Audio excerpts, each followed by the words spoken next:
के बीच में नज़ारा टेक के मैनेजमेंट भी हमारे साथ जुड़ने वाले हैं। चौथी तिमाही में नज़ारा टेक की आय में 8% की गिरावट रही तो मुनाफे में 44% की बढ़ोतरी हुई है। मार्जिन में भी सुधार हुआ है। नतीजों और ग्रोथ आउटलुक पर चर्चा के लिए हमारे साथ हैं कंपनी के सीईओ और जॉइंट एमडी नीतीश मित्र सेन। नीतीश जी, बहुत बहुत स्वागत आपका हमारी इस चर्चा में जुड़ने के लिए। समय देने का बहुत बहुत शुक्रिया। जरूर। नतीजों की बड़ी बातें तो हमने अपने दर्शकों और आम निवेशकों के सामने रख दी। कंपनी को जाहिर सी बात है कि आप सभी की नज़र इन सारी चाल पे रहती है और इन जिस तरह के नतीजे हों, जिस तरह की कंपनी परफॉर्म कर रही है, उन सब को भी बहुत करीब से आप देखते हैं।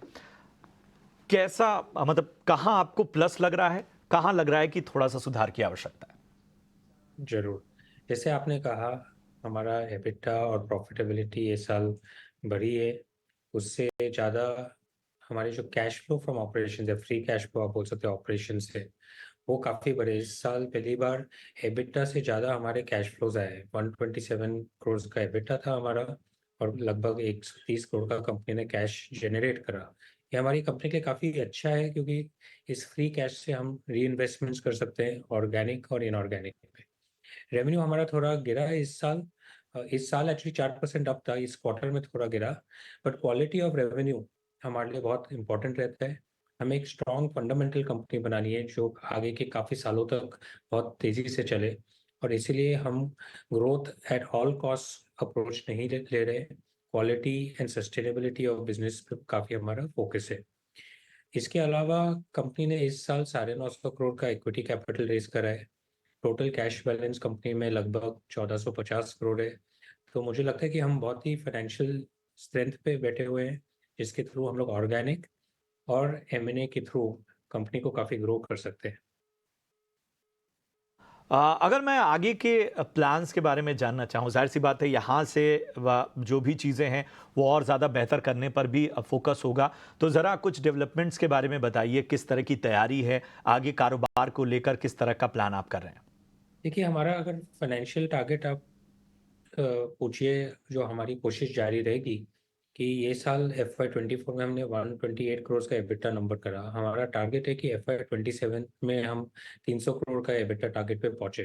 तो इसलिए मैं और मेरी सारी टीम जोर से लगे हुए हैं कि कंपनी के लिए राइट डिसीजंस लें जो हमें ये टारगेट अचीवेबल कर सके। इन टर्म्स ऑफ एमएनए, हमारी कंपनी ने काफ़ी सक्सेसफुल मर्जर्स एंड एक्विजिशंस करे पास्ट में।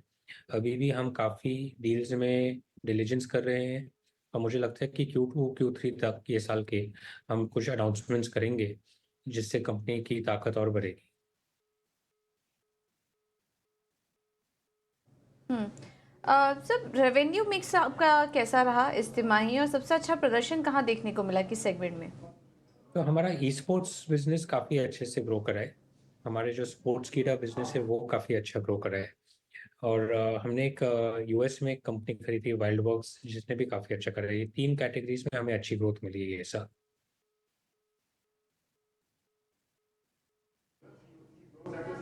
ओके। तो ये कुछ कंपनियां हैं जिसके चलते हम देख रहे हैं कि ये कुछ सेगमेंट है जिसके चलते हम देख रहे हैं और ई स्पोर्ट्स में लगातार अच्छा प्रदर्शन बना हुआ है। तो क्या आने वाले समय में हम देखेंगे कि रेवेन्यू मिक्स में कुछ आप चेंजेस करेंगे और कहीं और से यहाँ पर कंट्रीब्यूशन आएगा, क्योंकि हम देख रहे हैं कि आधे से ज़्यादा कंट्रीब्यूशन आपका ई स्पोर्ट्स सेगमेंट से ही आया, तो वहाँ क्या कुछ बदलाव करेंगे आप? ई स्पोर्ट्स में हम मार्केट लीडर है, 80% मार्केट शेयर हमारा है। तो मुझे लगता है कि ई स्पोर्ट्स में हमारी तेज़ी और बढ़ेगी। इसके अलावा जो गेमिंग स्टूडियोज़ है, जो कोर गेमिंग आईपीज हम लोग रन करते हैं इंडिया में और विदेश में, इनमें काफ़ी अपॉर्चुनिटीज़ है ऑर्गेनिक ग्रोथ के लिए। और अ, हम लोग गेमिंग स्टूडियोज़ को खरीदने वाले भी है, तो मुझे लगता है गेमिंग स्टूडियोज़ का बिजनेस भी काफ़ी बढ़ेगा। तो रेवेन्यू मिक्स बदलता रहेगा, पर ओवरऑल कंपनी में ग्रोथ आगे के सालों में काफ़ी अच्छी आनी चाहिए। बहुत शुक्रिया करेंगे नीतीश आपका हमें समय देने के लिए और अपने कारोबार के हर पहलू पर बातचीत करने के लिए। कई क्षेत्र में आपकी कंपनी एक तरह से बेंचमार्क सेट करती रही है और बहुत सारी चीज़ों में एक कहते हैं गेम चेंजर रही है और उम्मीद यही करते हैं कि ये सफ़र आपका आगे भी बेहतरीन बना रहे। आपको हमारी तरफ से, आपकी पूरी टीम के लिए, आपके कारोबार के लिए ढेर सारी शुभकामनाएं। समय देने का एक बार फिर से आपका शुक्रिया।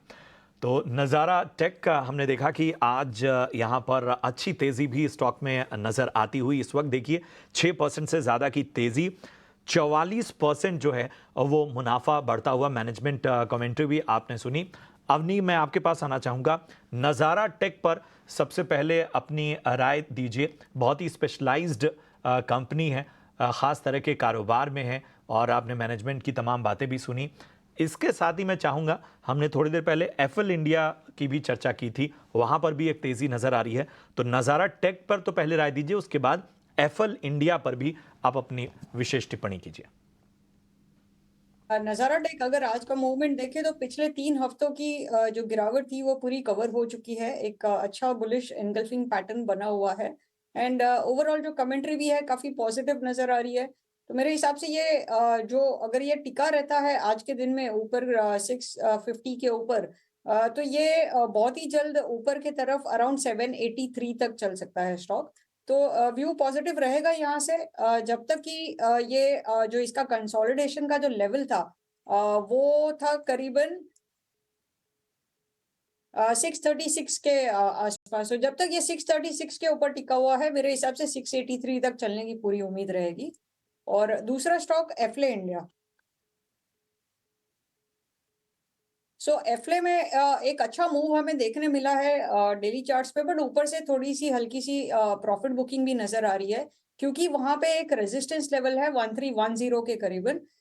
सो ये जो अभी प्राइस रिट्रेसमेंट हमें नजर आ रहा है वो एक बार फिर नीचे 1250 के लेवल तक आ सकता है। 1250 पे ये एक अच्छा रिस्क रिवॉर्ड बन जाता है इसका, उस लेवल पे हम खरीदारी के मौके फिर से ढूंढ सकते हैं।